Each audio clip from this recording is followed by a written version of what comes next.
Welcome to Health Talk, your trusted source for evidence-based health insights. Hear expert interviews, learn advice from internists, and stay in the know about health issues and updates. Stay informed, stay healthy, and make smart choices. Health Talk, the key to informed and proactive health decisions for a healthier nation.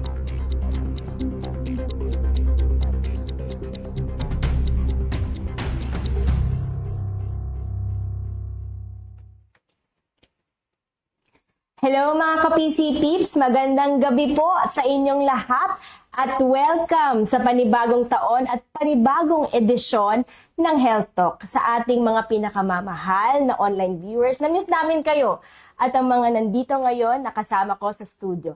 Ako po si Doc Gail Toralba, isang internist at member ng Philippine College of Physicians at ang inyong host na makakasama nyo ngayong gabi. So, kamusta naman po kayong lahat mga ka-PC Peeps?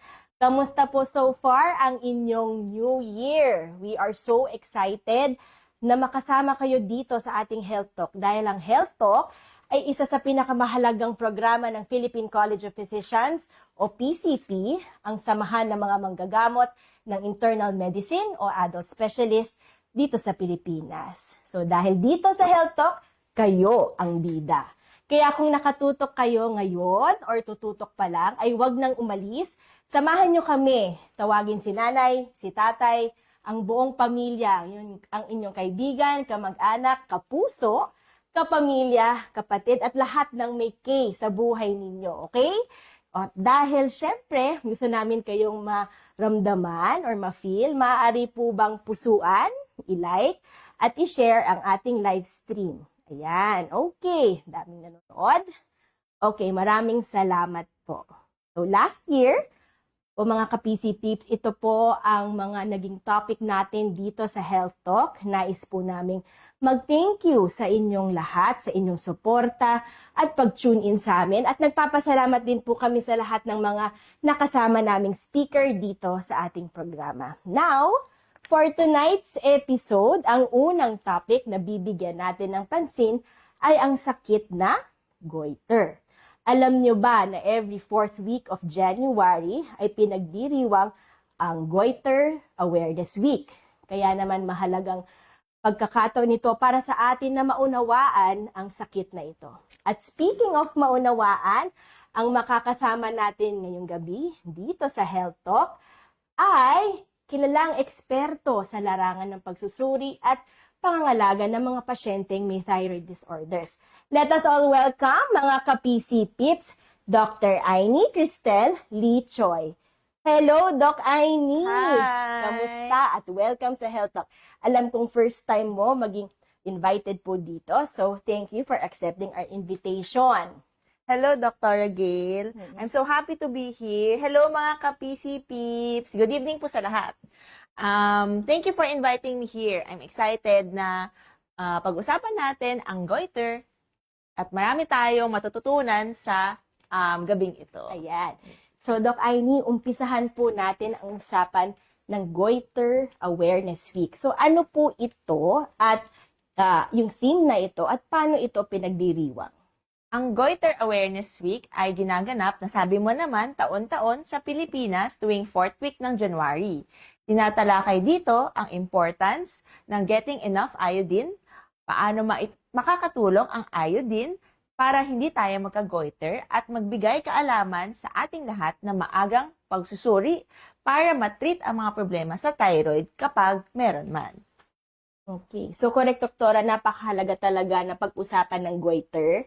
Dahil, Dok, gusto nating malaman ng ating mga ka-PC Peeps, ano ba ang sakit na goiter at delikado po ba ito? Okay. Ang goiter o bosyo sa Tagalog ay ang pamamaga sa leeg or enlarged na thyroid gland. Pag bosyo ang pinag-usapan, hindi pwedeng hindi mapag-usapan ang thyroid. So, ano ang thyroid? Ang thyroid, dito siya, ito ay ang hugis paru-paro na matatagpuan sa harap at bandang ibaba ng leeg. Ang thyroid gland ang gumagawa ng thyroid hormones. Ano ba ito? Yun yung tinatawag na FT3 tsaka TIF.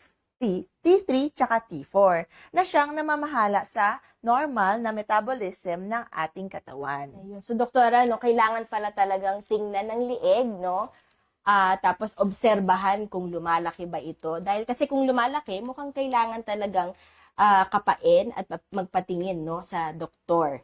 Okay? So, doktora, ano po ba ang specific na ginagawa ng thyroid sa katawan?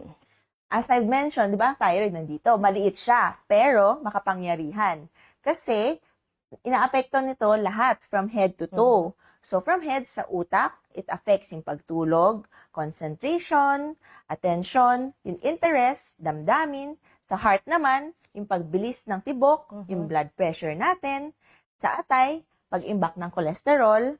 Sa bituka, pagtunaw at paggalaw, yung mga intestine natin. Sa bato naman, sa kidneys. So, regulasyon ng tubig. So, sa atin, mga kababaihan, meron tayong matres, di ba, ovaryo. Yung thyroid gland, affected din to kung nuwari, gusto natin magbuntis. So, yung thyroid gland, nire-regulate din yung hormones natin doon sa pagre-regla, tapos sa wastong paglaki ng sanggol, lahat yon sa thyroid, o di ba? Delikado ang goiter kapag pinabayaan. Dahil pwedeng magkaroon ng mga komplikasyon. So, for example, ang laki-laki na niya, di ba? Pwede niyang madaganan, basically, yung mga daluyan sa loob. So, pag yun ang nangyari, ang mararamdaman natin, hirap tayo sa paghinga, pwedeng hirap sa paglunok, pwedeng mamaos yung boses, pwede rin magkasintomas na hyper o hypothyroidism, which is yung mga sa hormones. Galing, no? Kahit maliit lang siya, no? Marami siyang epekto mula ulo hanggang sa ibaba. So, ayun, doktora, no? Yun pala yung mga functions ng ating thyroid. Pero, pwede po ba natin ipaliwanag sa ating mga ka-PC peeps kung ano yung mga dahilan kung bakit nagkakaroon ng sakit na thyroid at kung ano yung iba't ibang sakit sa ating thyroid na meron. So, di ba, doktora, pag meron pong nakapa sa lieg, parang iisipin ng pasyente or ng ating ka-PC peeps, ano kaya ito? Ito po ba ay delikado? Ano ang kailangan gawin ito? So, ano po ba yung iba't ibang klase ng mga thyroid diseases? So, dalawa kasi yan. Una, yung activity. Ito yung sinasabi natin, sobra ba o kulang ka ng hormones or hyper o hypothyroid. Number 2 naman, sa appearance o yung itsura. So, dito pumapasok yung goiter. Pwede naman, bukol lang. Ano ba ang mga sintomas ng hyper o sobra sa hormones? So, pwede tayong maiksi ang pasensya, hindi makatulog. Usually, ito, maluwa. Luwa yung mata o malaki yung mata. Pwede rin nanginginig o naninervyos. Yung regla natin, kunwari normal, tapos biglang naging abnormal. Pwede rin hirap magkaanak, pawisin ang palad, pwede rin. Tapos, malimit ang pagdumi, nahihirap, mas na-diarrhea tayo. Pwede rin, kunwari, sa mga girls, nakukunan sa pagbubuntis, kapag nabubuntis ka, sobrang pagduduwal mo. Pwede rin naman palpitations, ito, very common siya, palpitations, mabilis na tibok ng puso, pagbawas ng timbang, init na init yung pakiramdam. So, lahat yan hyper o sobra sa hormones. Pag-usapan naman natin yung kabaligtaran, which is hypothyroidism o kulang sa hormones. Ang mga sintomas naman nito is hirap mag-concentrate. Tapos, palagi kang pagod. Pagod na pagod. Matamlay, yung buhok natin manipis, tuyo ang balat. Pwede rin bumibigat ka ng bumibigat, ginawa mo ng lahat. Pero, tumataba pa rin. Mataas ang kolesterol, mabilis kang ginawin. So, ang dami. Lahat naman yun, nasabi ko, hypothyroidism. So, nabanggit mo kanina, doktora, pag hyperthyroidism, I think parang mapapansin natin to sa iba, no? Parang yung iba, hindi lang pala dahil magagalitin lang sila o nervyoso siya. Pwede palang merong ibang dahilan behind that, no? So, yung iba na sobrang pawisin, no? Kahit nasa malamig na lugar, pawis na pawis, init na init. And then, yung iba nanlalagas ang buhok, no? Nang walang ibang kadahilanan. So, yung meron kang nabanggit, no? Interesting, doktora, yung ibang, yung nagbubuntis na babae, na agasan agad, pwede palang dahil doon. So, sa mga pwedeng may hyperthyroidism or may thyroid problem, kaya kailangan talagang magpatingin pag napapansin yung mga ganong sintomas. Ang dami talaga, di ba? Oo. Tapos may nabanggit ka rin, doktora, pag hypothyroidism naman, na tumataba or nagigain ng weight. No? Yung iba kasi, talagang nagjejetang maigi, inaayos yung pagkain, nagbabawas ng pagkain, Yes. and yet, kahit may ganun at nag-exercise, hindi pa rin pumapayat, lalo pang tumataba. So, pwede pa lang, yun yung isang kadahilanan, no? So, chinecheck talaga natin yan. Pero, kailangan natin magpakonsulta para ma-make sure na wala pala siya, hindi pala dahil sa thyroid yung problema mo. So, kasi, kung dahil sa thyroid yun, madali naman solusyonan. Ayun. So, importante po talaga na nagpapatingin po sa doktor, no? Doktora, totoo ba na ang sakit sa thyroid ay common lang sa mga babae? Ayan, namimili po ba yan kung babae or lalaki? So, ayun, yan din ang mga usual na katanungan. Ano ba yung palatandaan o mga early signs ng mga sakit sa thyroid? At kung ano ba yung mga test para malaman ito. No? So, ang dami talagang katanungan and I'm sure masasagot mo ito. Okay. So, ang dami. So, isa-isahin natin. Sige, Okay. sige. Parehong lalaki tsaka babae pwedeng magkaroon ng goiter. Pero, mas common siya sa atin, mga kababaihan. Ano ba yung mga early signs? So, number 1, yung mga symptoms ng hyper o hypo. Sobrang dami kong binanggit kanina. So, pwede yun isa lang doon or madami doon. Pwede rin naman wala. Okay. Pero meron ka palang thyroid problem. Another sign po na meron kang thyroid problem is lumalaki yung leeg mo or kapag may nakakapak ka. And then yun yung mga early signs. Anong pwede natin gawin? So, thyroid exam tayo. Paano ba, mga ka-PC-pips, paano ba mag-thyroid exam? Ayan, So, titingnan natin. Oo, kunwari, mag-isa ka lang. So, you need a mirror. Tignan nyo ang Okay. sarili sa mirror. Sige. Oo. Tapos, tumingala lang. Kapag tumingala, examine nyo po yung thyroid nyo po. And then, inom tayo ng tubig. Usually kasi, pag umiinom ng tubig po, yung thyroid gagalaw sa paglunok. Sa paglunok. Oo. Okay. Tapos, pwede tayong magkapa. Kapag nahirapan ko po kayo, kapag may naramdaman kayo sa pagkapa, tapos paglunok, sa thyroid po yun. Pero pag hindi kayo sigurado, syempre, specialista pa rin. Oo. Okay. Aside sa thyroid exam, meron tayong mga blood tests. So, ang mga blood tests, depende sa i-request sa inyo ng doktor. Pero usually, 3 kasi yan. TSH, free T3, tsaka free T4. Aside sa blood test, meron din naman imaging. So, ang imaging naman, ultrasound. Okay. So, thyroid ultrasound, makikita natin doon yung size ng thyroid, kung may bukol ba, kung yung isa ba mas malaki kasa sa isa. And then, after ng ultrasound, meron pang radiation. Okay. So, di pala radiation, scan pala, scan. So, sa scan naman po, makikita naman doon sa scan kung meron bang parte ng thyroid na mas active versus sa ibang parte ng ating thyroid. Okay. So, ang dami nun. So, ulitin ko, may thyroid exam, may blood test, may imaging, may thyroid scan, lahat yun. Doktora, balik lang tayong konti, ha? Sabi mo dun sa pag-examine, no? Pag na-in-examine mo ba, pareho ba talaga yung makakapa? Or pwede hong meron bang mas malaki na mararamdaman? Kasi parang kailangan ba pantay yan or pwedeng may pagkakaiba? Kasi syempre, yung iba hindi makakapag-consulta agad sa doktor. So parang para lang kung may mapansin sila, maaring yung masakit po ba siya pag hinawakan or pwedeng walang kasakit na maramdaman? Generally po, ito po sa the usual po, ha? Kapag nagkakapa kasi kayo, pareho yung nararamdaman sa right tsaka sa left.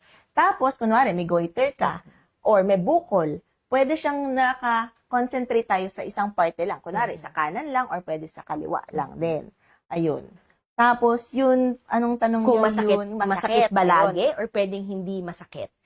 Usually, hindi masakit Okay. ang thyroid. Kaya nababaliwala siya. Kasi nga, wala naman ako nararamdaman, hindi nga masakit eh. Kasi iniisip nila, kailangan masakit para kumonsulta. Hindi eh. Sa thyroid po, yun nga, sabi ko, minsan wala talagang sintomas, pero may thyroid problem ka na. Ayan, oh my goodness. Doktora, ang dami agad nating napag-usapan, no? Pero bago matuluyang information overload ang ating ka-PC peeps patungkol sa topic natin ngayon, mag-icebreaker po muna tayo, ha? So, maglaro muna tayo para mas lubusan pa nating maunawaan ang goiter at para hindi tayo mahook sa fake news o maling impormasyon. So, alamin natin sa pamamagitan ng larong ito kung ano ang totoo at hindi tungkol sa goiter. So, Doc Aini, handa ka na ba? May hinanda kaming 7 statements. Ayan. Itataas mo lang ang correct kung ang statement ay totoo at ngek naman kung hindi totoo. So, para sa ating mga ka-PC peeps, maaari rin po kayong makisagot, ha? O say, sa pamamagitan ng pag-comment ng correct o ngek. So, Doc Aini, simulan na natin, okay? So, tingnan natin ang unang statement. Statement number 1, kapag may bukol sa leeg, ito ay goiter agad. Correct o ngek? Sige mga ka-PC peeps, tingnan natin ang inyong mga kasagutan. Maaari po kayong mag-type sa comment box para sa inyong mga kasagutan. Tingnan natin. Ayan. Correct ba o ngek? Okay, majority or karamihan sa inyo sumagot ng ngek. Tama ba? Ang answer ay ngek. Tama. So, hindi lahat ng bukol sa leeg ay goiter sapagkat ang leeg ng tao ay binubuo ng iba't ibang mga organs. Okay? Usually, kapag ang bukol naman, kunwari, nasa gilid, pwede naman kulani lang lamang ito. So, kulani, very common din yan. Kunwari, meron tayong infection, nagkakakulani. So, hindi porke may bukol sa leeg, goiter na. Ayan. Okay. So, mga ka-PC peeps, ha, tandaan po ninyo ang sabi po ni Doktora. Ngayon, pumunta naman tayo sa pangalawang statement. Okay. Ano ito? Ang goiter ay nakakahawa. Correct o ngek? Yan. Bigyan natin ng pagkakataon, sumagot ang ating mga ka-PC peeps. Ang goiter ba ay nakakahawa? Ang tamang kasagutan ay... Oh, mas marami bang sumagot? Tingnan Alamin natin. muna natin. Maraming sumagot ng ngek. Ang tamang sagot ay ngek. So, Ayan. nakuha niyo po. Ang goiter ay hindi nakakahawa, ngunit ito ay maaaring mamana. Okay. Kadalasan sa mga pasyenteng may goiter, meron ding mga kamag-anak, mga lolo, lola, na merong parehong karamdaman. Okay? Okay. So, ayos. Maraming nakasagot. Ngayon, pumunta naman tayo sa pangatlong statement. Ito, nakakatuwa to. Para sa mga singer, okay? Mahilig mag-videoke, mag-karaoke. Ang sobrang pagkanta, pagsigaw, o pagsasalita ay nakakagoiter. Correct o ngek? Ano kaya? Correct or ngek? So, tingnan natin mga kasagutan ng ating ka-PC peeps. Okay. Tingnan natin, Doc Aini. Ooh. Majority ng sumagot, correct. Pero ang tamang sagot ay ngek. Okay. Huwag kayong mag-alala. Good news daw sa mga singers, sa mga mahilig kumanta. Ang thyroid gland ay malayo sa lugar na pinanggagalingan ng ating vocal cords or in voice box. Kaya wala itong kinalaman sa goiter.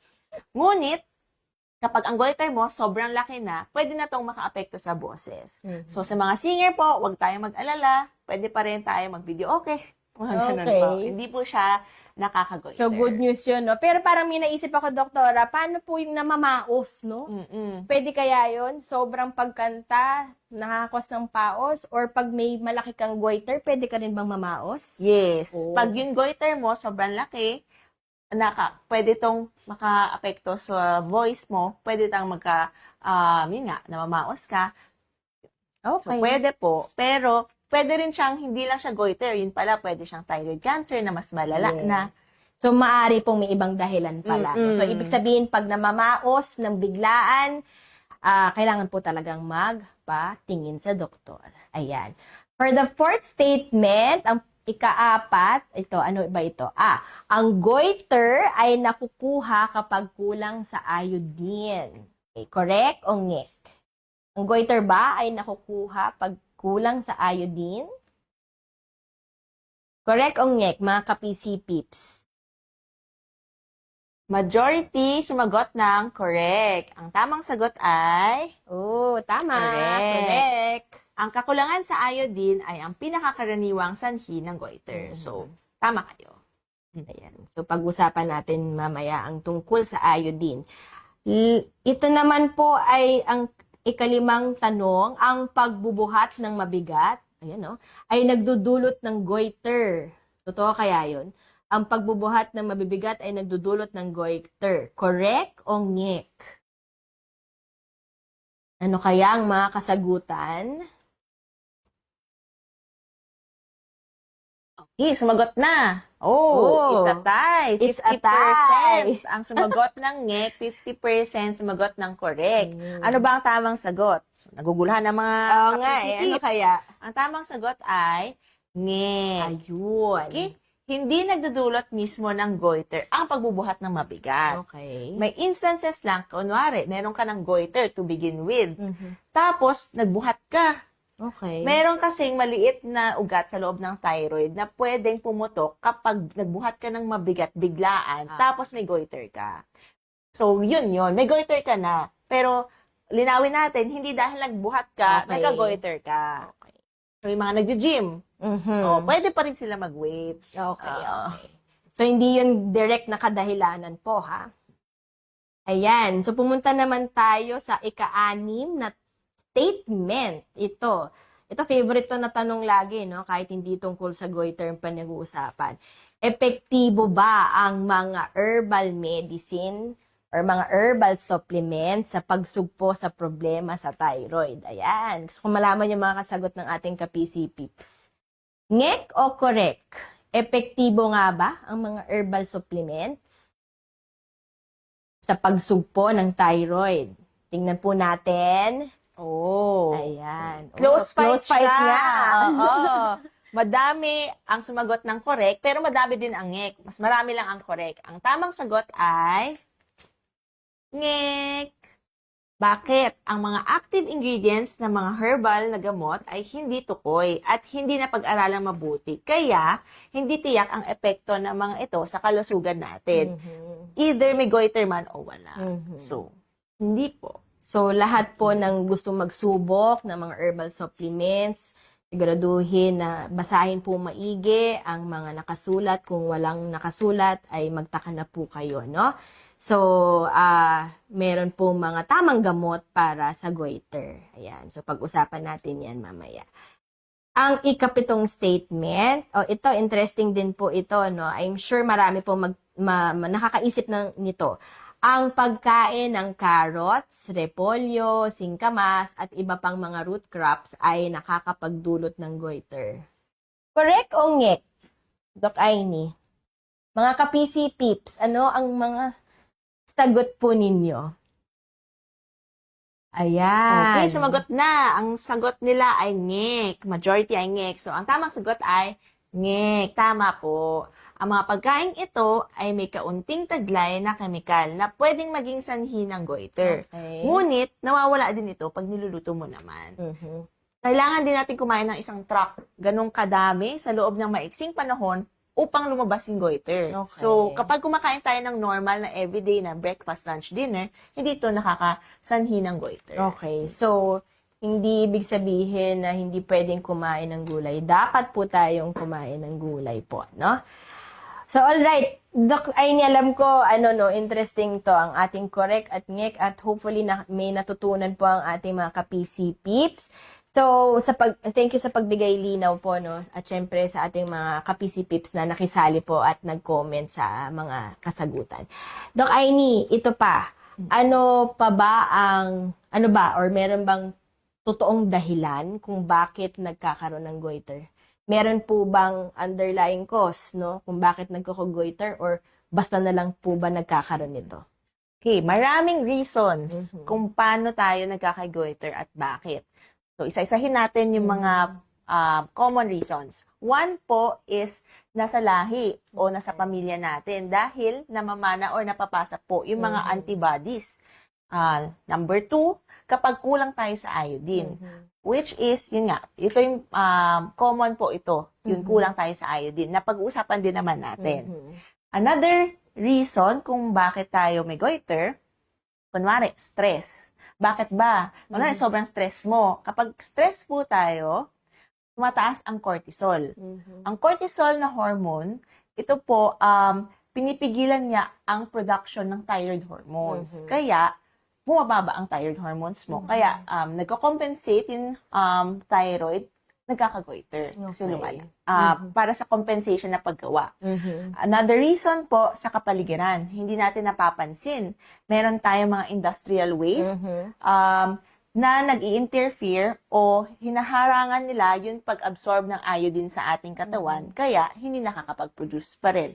Kapag kulang ang production po ng thyroid hormones, yun, goiter pa rin yun. Okay. Another one, so fifth na tayo, no? Pwede rin, kunwari, infection. Kapag may infection ka, usually may ubo, sipon, the past 3 months, pwede itong maka-apekto sa thyroid. Ang tawag natin dyan, thyroiditis. And then, next po is paninigarilyo. Okay. Marami bang naninigarilyo sa ating Oo, kapisipi? diba? Up to 50% ng mga goiter sa atin is linked to tobacco use. Kasi meron siyang substance na tinatawag natin cyanide, hinaharang pa rin niya ang pag-absorb ng iodine. So, hindi pa rin nakaka-produce ng hormones. Another reason is, kunwari, pagbubuntis. Kapag buntis ang isang babae, tumataas ang HCG at estrogen na maaring magdulot ng pansamantalang goiter. Pero ano naman to, pansamantala lang naman po. Ayun po. Doktora, may nabanggit ka kanina no, tungkol sa paninigarilyo. Kasama rin po ba dito yung mga nag-vape? Sa vapes naman po, ongoing pa rin po ang studies po Okay. dito kasi marami pong chemical substances po doon sa vape po. Okay. Pero kapag may thiocyanate doon sa vape, yes, nakaka-apekto pa rin siya kasi hinaharangan nga niya yung pag-production ng ating thyroid hormones. Okay. Merong isang katanungan, no? Kapag buntis ang isang babae at may problema siya sa bosyo, okay, ano ba yung epekto nun sa bata? Okay. Kapag hindi na-treat ang bosyo ni nanay, pwede itong makasama kay baby, especially sa paggawa ng organs. Kasi sobrang importante ng thyroid hormones sa paggawa ng organs ni baby. Pero pag well-treated or yung hormones ni nanay is maayos naman kasi naiinom ng tamang gamot, then wala tayong magiging problema. So, hindi porke may problema si nanay, may problema na si baby. As long as natitreat naman si nanay. Okay. So, hopefully po, no, sa ating mga ka-PC Pips na nagbuntis ngayon or may plano pong magbuntis, importante po, no, na kung tingin nyo po ay may mga sintomas kayo ng may goiter, ay kailangan magpatingin at magpatingin, no.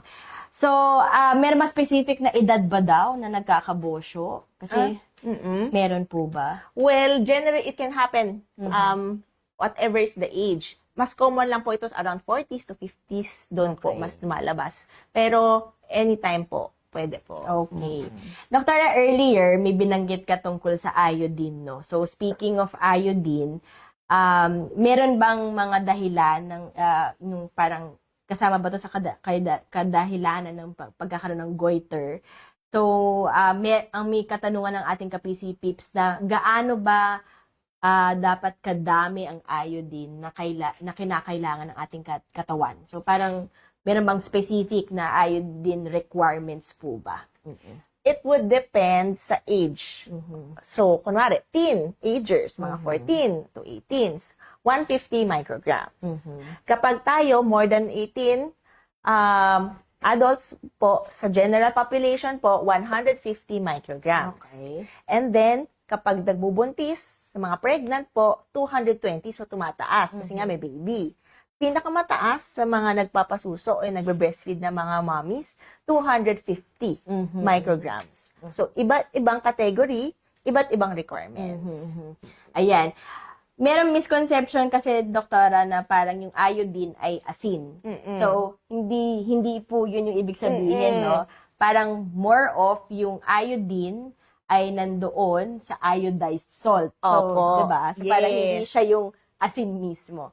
So, para po malinaw po sa ating mga ka-PC peeps, ang iodine ay nilalagay sa ating asin para maging fortified to become iodized salt. Okay? So, Doktora, ano po ba yung mga iodine-rich food sources? Saan po ba natin makukuha ito?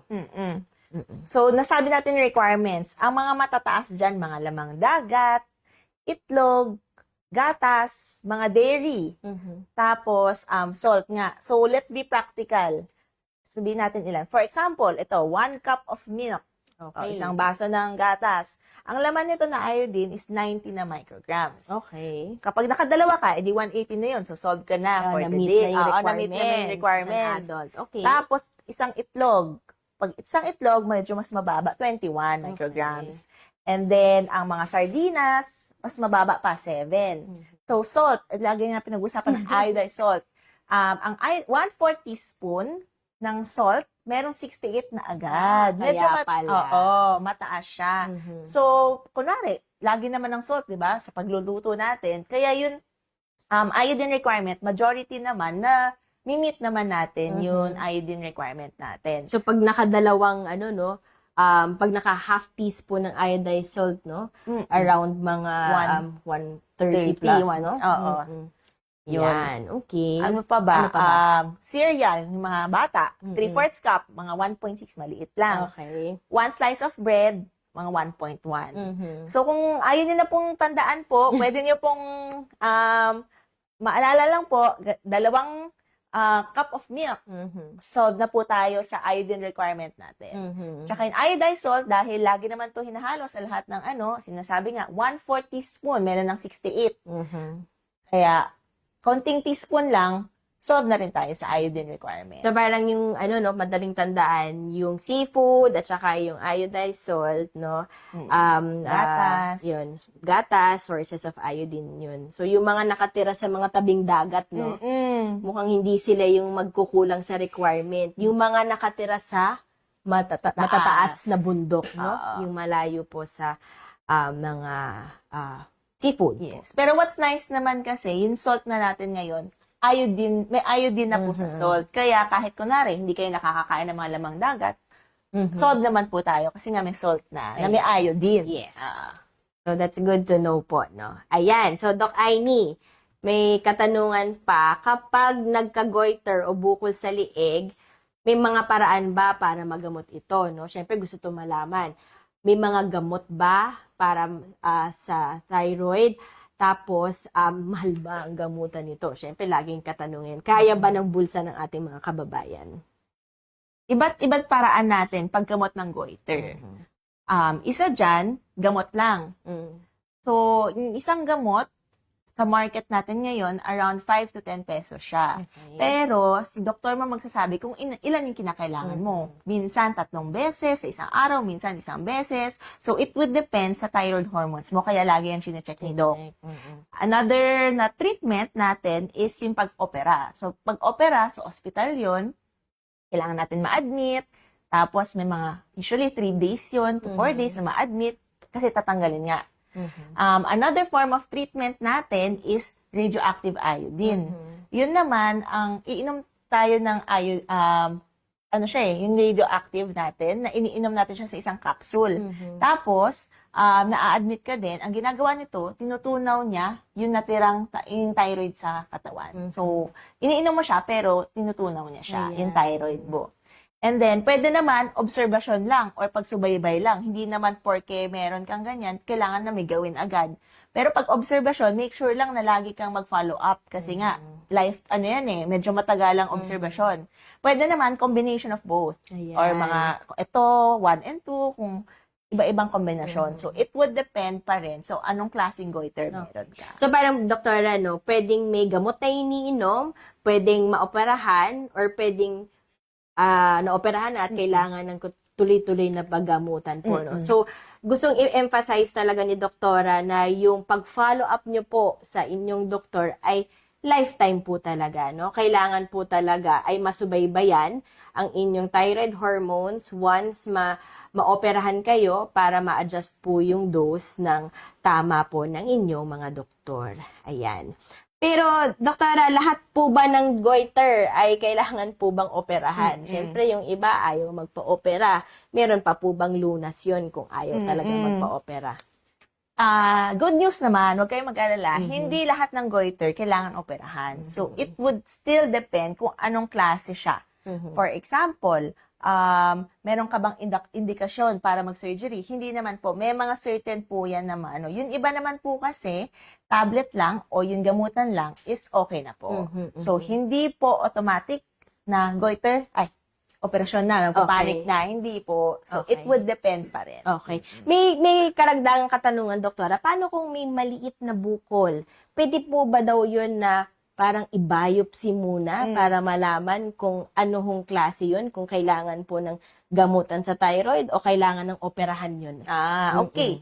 Pag may bukol ka, titignan muna natin kung anong size niya, tsaka anong character niya. May size cut-off kasi, hindi lahat ng bukol kailangan i-biopsy. Okay. So, for example, nakita namin yung size natin, tsaka yung character, may certain criteria, pagpasok kayo, magbabiopsy. Yung biopsy, hihintayin natin. For example, cancer ang lumabas, sadly, kailangan tanggalin lahat.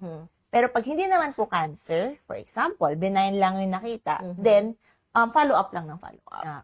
Observation bale. Okay. So, malalaman po yung parang sukat or size kapag napagawa yung test na thyroid ultrasound. So, nabanggit niyo yun earlier, no? So, merong test sa dugo, kukunin yung hormones, meron naman po yung i-ultrasound yung thyroid or yung leeg para makita yung nature or yung laki or klase ng bukol or yung thyroid, kung gaano kalaki yung thyroid. Ayan. Okay. So, yun, doktora, kung nagpa-opera na yung pasyente, okay? Pag natanggal na yung goiter o yung bukol, may chance bang bumalik? At gaano kabilis ba? Or kung babalik ba siya, gaano ba kabilis yun? So, it would depend kung anong klaseng goiter ka. Kasi kailangan mong tanungin, ano bang reason bakit tinanggal to begin with? Kasi doon magdedepende kung babalik siya o hindi. For example, cancer siya. Dahil cancer siya, laging merong chance na bumalik ito. Pwede naman, for example, Graves' disease, yung reason kaya tinanggal. Merong maliit na chance pagkatapos ng surgery na pwede itong bumalik.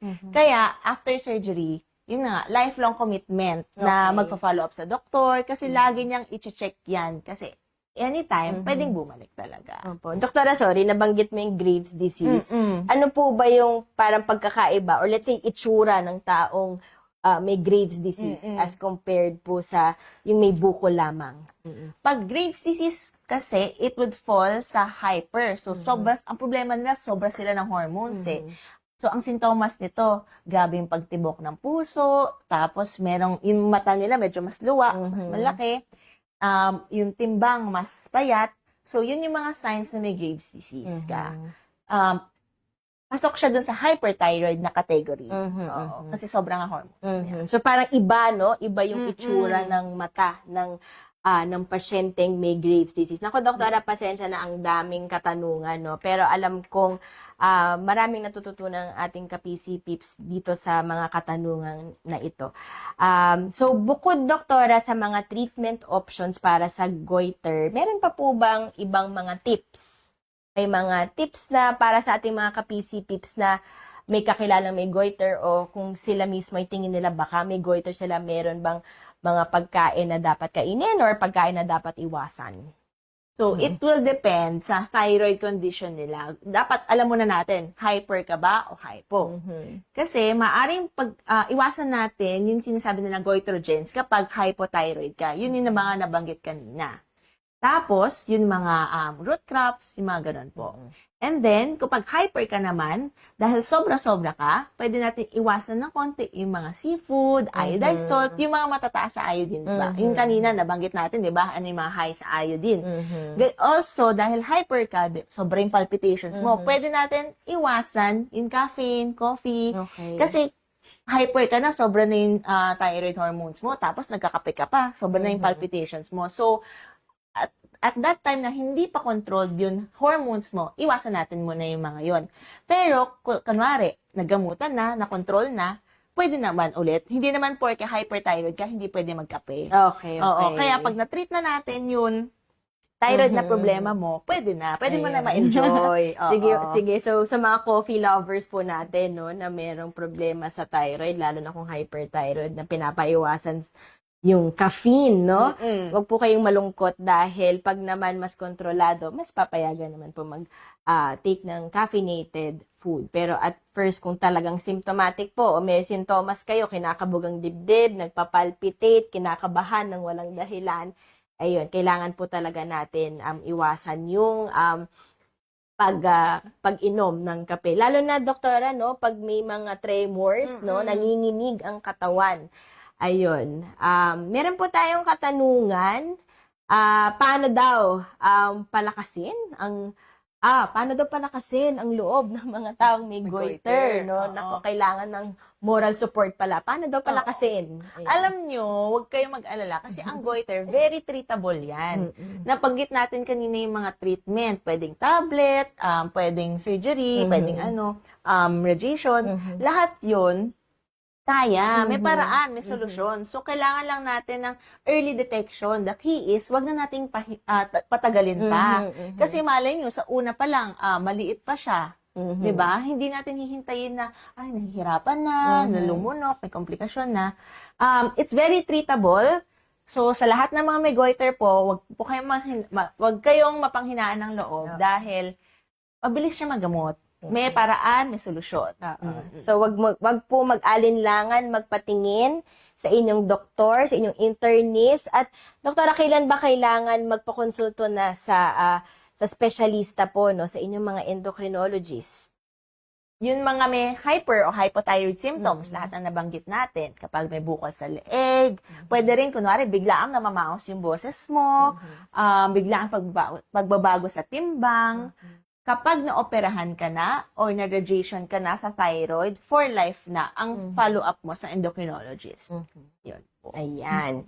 So, wow naman. Ang dami-dami talaga natin natutunan ngayon. So, I think bigyan naman po natin ng pagkakataon ng ating mga ka-PC peeps na makapagtanong sa ating guest speaker, no? Si Doktora ay napaka-busy pero tinanggap niya ang aming paanyaya sa kanya. So mga ka-PC peeps, wag po kayong mahiyang mag-comment. Ito na ho ang pagkakataon ninyo magtanong sa ating specialista. So, sige, tingnan natin. Okay. Sige. We have one question po, Doktora. One of the many daw. So, ano po ang epekto kapag tinanggal ang thyroid gland? Ayan. Balik tayo sa naoperahan. Ano daw epekto daw? Kapag nawala ng thyroid mo, because sabi ko kanina, lahat nung, di ba, ang dami niyang ginagawa, from head to toe, may ginagawa ang thyroid mo. Huwag tinanggal na, dahil nawalan ka ng hormones, manghihina ka, pwede kang tumaba, tapos magmamanas ka, grabe yung mabagal na kumilos, hindi ka makakonsentrate, kasi nga, hypothyroid ka na, nawala in hormones mo. Yan ay kung hindi nakapaggamutan. Oo. Yan, emphasis sa ganyan. So, kapag tinanggal yun, baka kasi yun, iba ayaw magpa-surgery kasi hala, manghihina ako.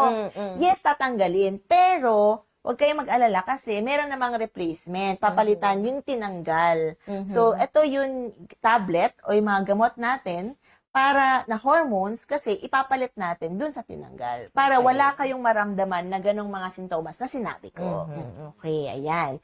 So, I'm sure nasagot yung tanong na yun, kaya dapat talaga magpatingin, mag-follow up po sa inyong doktor. Ito, interesting din na tanong, siguro narinig niya to. Ano po ang Hashimoto's disease? So, kanina may nabanggit kang Graves' disease. Ano naman po, doktora, yung Hashimoto's disease? Ang Hashimoto, it is an autoimmune na disease.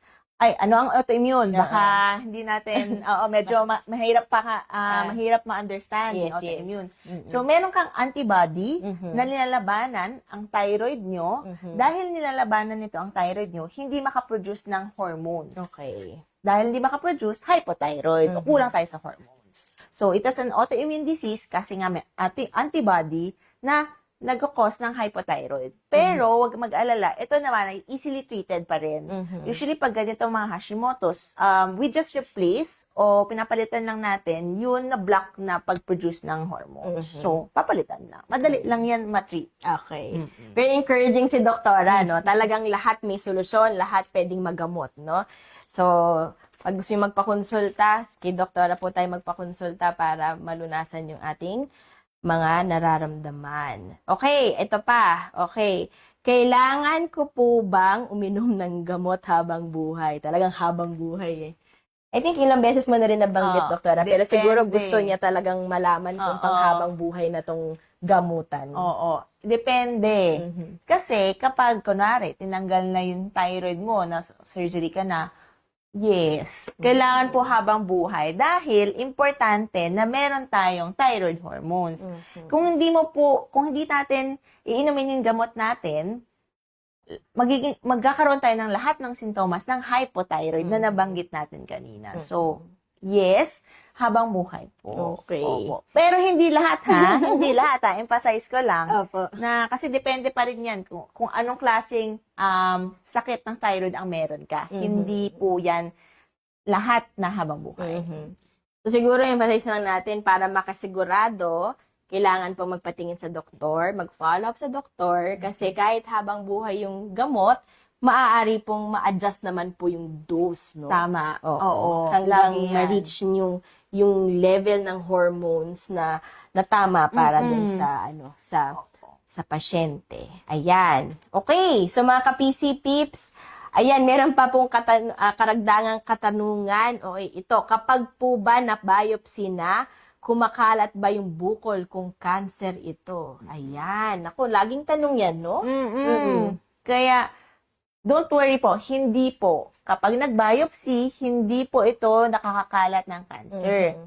Kaya po, yung nasabi nga kanina, kunwari, medyo malaki, tapos may isang certain characteristics siya, kailangan na i-biopsy. Hindi po ito tulad ng ibang cancer na hindi po pwedeng i-biopsy. Ang thyroid cancer po, ang biopsy naman po, kukuha lang tayo ng konting specimen lang para lang po kailangan to para malaman kung cancer ba to o hindi. Kasi kung hindi naman po cancer, at least hindi tayo magsa-surgery, di ba? Oo. So, hindi po. Safe po ang biopsy ng thyroid. Okay. So, I'm sure may follow-up na question dyan. Ang biopsy po ba ay masakit ba o hindi? Ang biopsy, may anesthesia naman po ito. So, ginagawa to, gising po tayo, may anesthesia na pinapahid lang. Tapos, mabilis lang ang procedure. Usually, mga 10 to 15 minutes lang po yan. Mabilis lang siya. And then, wala naman po siyang, yung parang hindi ka makakilos for the day. Pag uwi mo, normal pa rin. Oo. Ayun. Maliit lang talaga. So, para sa mga ka-PC peeps natin na nag-aalinlangan, no, may bukol na talaga sa liig, tapos nag-aalinlangan na ipatingin kasi baka natatakot magpa-biopsy or mabigyan ng advice na hindi nila gustong marinig. So, wag po kayo mag-alala kasi yung procedure, hindi po siya ganun ka-invasive, no? Or hindi daw ganun kasakit. So, meron po tayong tanong. Ito, interesting na tanong to, no? Ano ang goiter na nasa loob at nasa labas? Ayun. Minsan kasi, may nagugulat ang pasyente na, may goiter ka pala, pero hindi malaki Okay. yung So, hindi leeg lahat mo. talaga lumalaki Oo. yung lieg. Yung iba, parang minimal lang. Or, yung parang hindi masyadong halata. Mhm. So, yun yung sinasabi nila parang sa labas. Kasi yung iba naman, parang sa malayo pa lang, grabe na yung pagkalaki o pamamaga ng thyroid, di ba? Pero kunwari sa loob, kasi maga siya sa loob. Pero, hindi siya nakikita kasi. Okay. Pero meron ka pa rin goiter. Okay. So, pwedeng anong sintomas nun? Yung namamaos nga? Or meron pang Hindi. iba? Ang Pwedeng sintomas wala. pwedeng wala. Okay. Oo. Pwede ring hyper o hypo. It would still depend sa function nung thyroid hormones mo. Kung sobra ka ba o kulang ka ba. Yun. Ayun. So, talagang paulit-ulit na binabanggit ni doktora yung hormone levels, no? Kung mataas ba or mababa. Meron pa po ba tayong mga katanungan? Wag pong mahihiya mga PC Pips, no? Ito na ang pagkakataon ninyo na itanong ang mga gusto nyong tanungin at para masagot po ng ating specialista. Ayan. Okay. So parang I think may katanungan tayo, no? Doktora, kapag po yung binanggit ninyo tungkol sa ayun, yung radioactive iodine, yun po ba ay paano po ang procedure or proseso daw nun?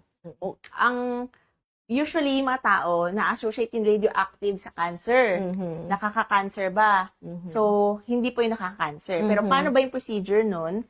Ang maganda na kasi yung technology ngayon. Yung radioactive iodine, nakalagay lang siya sa isang capsule. So, para ka lang take ng tablet. Okay. Pero, yung tablet na yun, may lamang radioactive. Mhm. So, pero sa ospital lang to ginagawa. Hindi pwede sa bahay. Kasi, Bakit?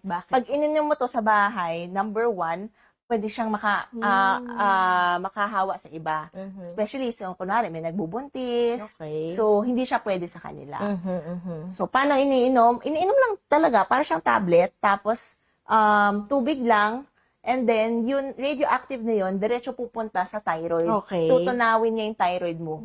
Pero wala kang mararamdaman. Okay, okay. Talagang, parang normal lang. Okay. Pero hindi mo alam na gumagana na ang medicine na yon. So, tinutunaw niya. Okay. 'Di ba? Yes. So, yun yung ganong klaseng treatment po para sa thyroid ay available po, no? Available naman po ito sa saan po? Sa lahat ng ospital ba? Ay, hindi. Hindi siya sa lahat ng ospital kasi in-order pa siya, tapos kino-compound nila. For example kasi, may levels din siya. Okay. Para siyang gamot.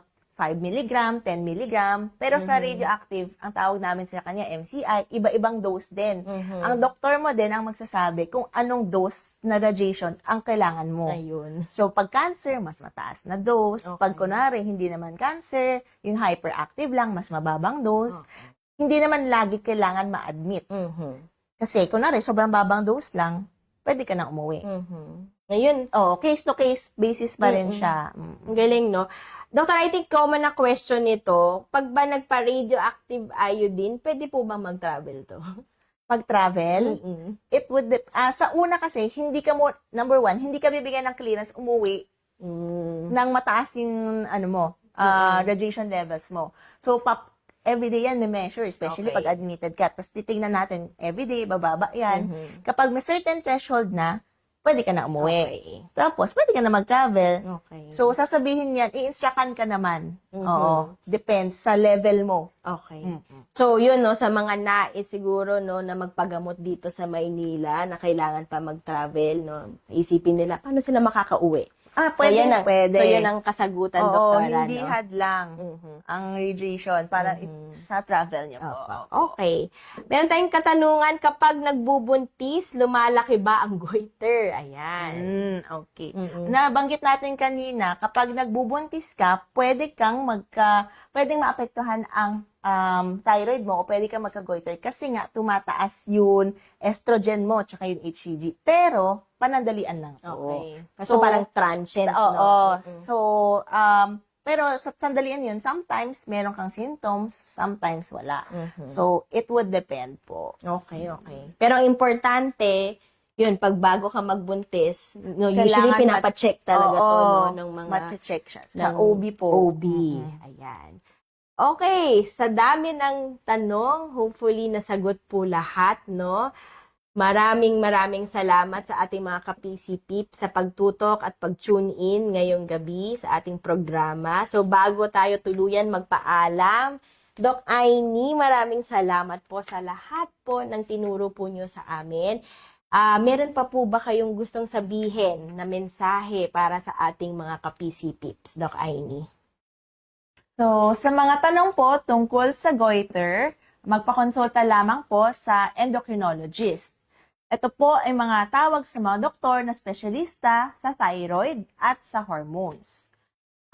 Marami kasing fake news. Sobrang daming fake news ngayon. So, always remember, piliin nyo yung mga social media accounts na talagang totoo. So, ang official social media account ng Philippine College of Endocrinology, Diabetes and Metabolism, naka-flash na po yan sa inyong screen. Yan po, i-follow nyo po para po mas marami kayong matutunan tungkol sa mga goiter. Hindi lamang sa goiter, marami pang mga meron dyan sa mga diabetes, sa obesity, lahat po. And then, tips po sa mga may goiter, wag po tayong mahiya. Number 1, kasi minsan ayaw natin magpakonsulta kasi, ay, nahiya ako kasi ang laki. Wala po yan sa size po. Punta lang po kayo, magpakonsulta kasi may paraan po tayo para mapaliit yan. Laging may solusyon. And then, sa diet po, number 2, yan laging tanong, kailangan ko bang iwasan? O, eto, o yung mga cabbage, yung mga root crops nga. Para masagot yan, kailangan mo natin malaman kung anong thyroid hormone levels mo para malaman kung anong talagang iiwasan mo na pagkain. Pero treatable po yan. After, kunwari, na-treat na, wala na tayong kailangan masyadong iwasan kasi ma-enjoy mo na lahat kasi na-treat na, normal na yung thyroid hormones mo. So, goiter ay maiiwasan sa tamang diet, early detection, at huwag kalimutan magpakonsulta sa inyong friendly endocrinologist. Ayan. Sa mga doktor po. Yes. So, wag kalimutan magpakonsulta at of course, mag-follow up po ulit.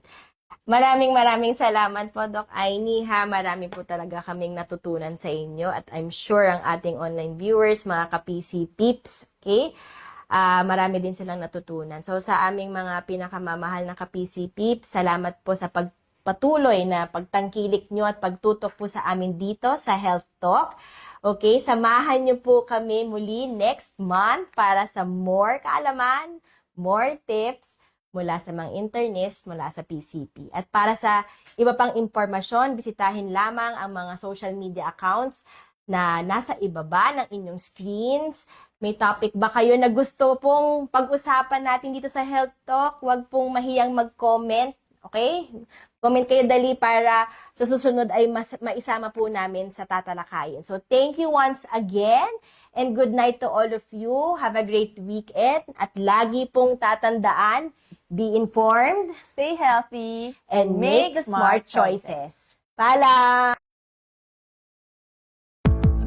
Health Talk, the key to informed and proactive health decisions for a healthier nation. Stay informed, stay healthy, and make smart choices. Health Talk.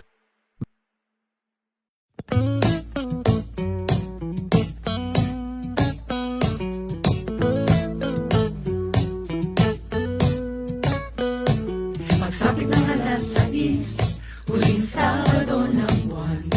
Tara na mga ka-PC peeps, sa Facebook ating abangan. PCP Health Talk, health issues ating alamin. Mamaya na muna ang TikTok, kaalaman sa kalusugan dapat palalimin. Sa PCP Health Talk, sama-sama tayo makinig. Sa PCP Health Talk, PCP, kaalaman natin makakamit. PCP Health Talk, PCP Health Talk.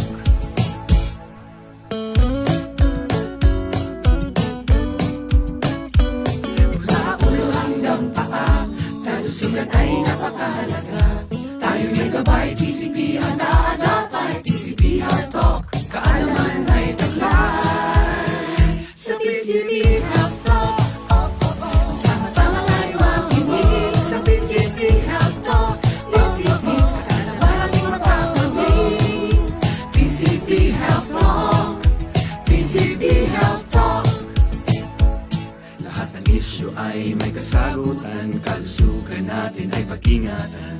Bawat bayad alal ating taglay, ka-PCP sama-sama sa tagumpay. Sa PCP Health Talk, sa PCP, sama-sama tayo makinig. Sa PCP Health Talk, PCP, kaalaman natin makakamit. Sa PCP Health Talk, sa PCP, sama-sama tayo makinig. Sa PCP Health Talk, PCP, kaalaman natin makakamit. PCP Health Talk, PCP Health Talk. Laging tandaan, be informed, stay healthy, and make smart choices.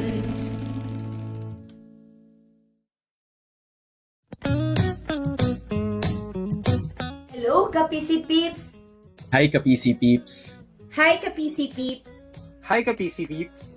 Hi, ka-PC Peeps! Gusto nyo ba ng legit at latest na medical information? O kaya ng health tips na pwedeng-pwede nyo i-apply sa araw-araw? At balitang medikal na maaasahan? Sagot na namin yan. Like and follow Ka-PC Peeps, your friends from the Philippine College of Physicians. Para sa kalusugan ng bawat Pilipino, Kalusugan kayang asahan. PCP para sa bayan.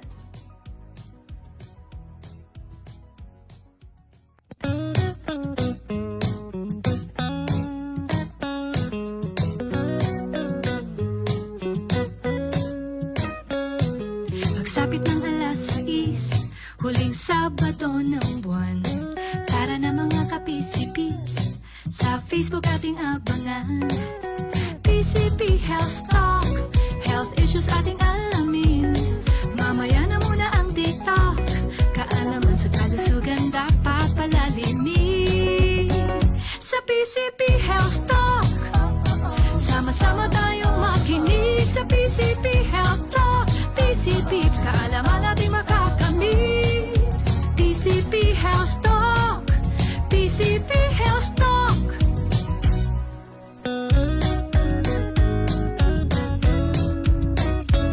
Mula ulo hanggang paa, kalusugan ay napakahalaga.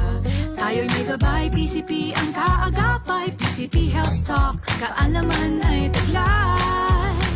Sa PCP Health Talk, sama-sama tayong makinig sa PCP Health Talk.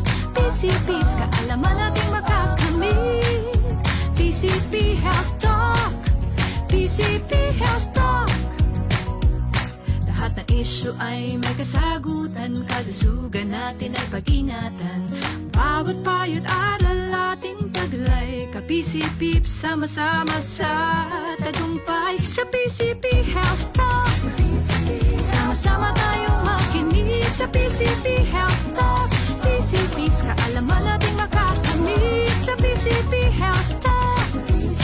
Sama-sama tayong makinig sa PCP Health Talk. PCP, kaalaman natin makakamit. PCP Health Talk, PCP Health Talk.